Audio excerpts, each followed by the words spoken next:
Air-breathing jet engines, which are also called duct engines, are very often used in aircraft. The first plane in the world that were driven by a jet engine is the Heinkel HE-178 at the end of the 1930s. The engine was placed at the level of the wings. The air entered through the nose in the front, was then directed to the engine, was burned, and left the aircraft through the tail.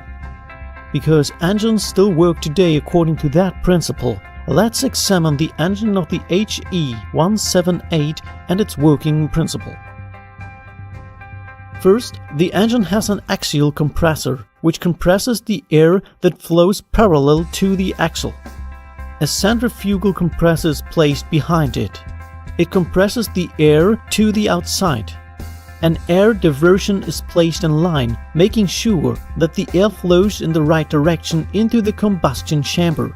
The fuel is injected in the combustion chamber and burned.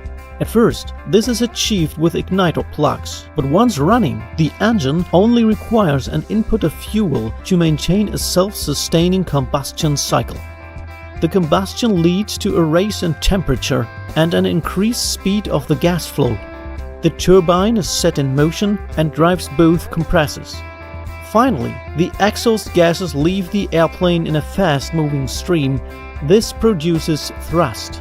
Such a jet engine is called turbojet and was often used until the 1960s. Today, we mostly use turbofans, also referred to as fanjets. In the front part of the turbofan, which is shown here, are 3 rotating compressor wheels, which are often called fan. Not only they suck in a great amount of air, but they also start compressing the air sucked in. Stadders are installed between them, which are firmly attached to the nacelle. Only 2 stadders are represented here, but usually there is a stadder after each rotor. This is also the case for the other compressors, which are installed in the core of the engine. 4 turbines are placed at the other end of the engine. The fan is installed on a shaft with 2 turbines. In the core of the engine, the compressors are on their own shaft with 2 turbines so that they can rotate faster than the fan. Fuel, usually kerosene, arrives in the combustion chamber through a fuel injection system. Now, let's take a closer look at the entire process.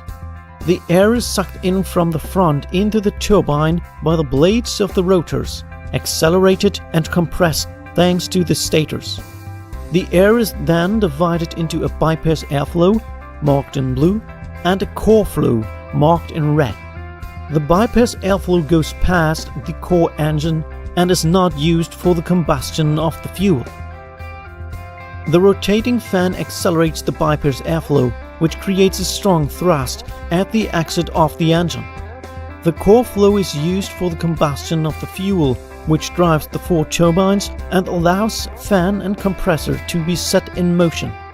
In modern engines, the bypass airflow is usually responsible for 80% of the thrust.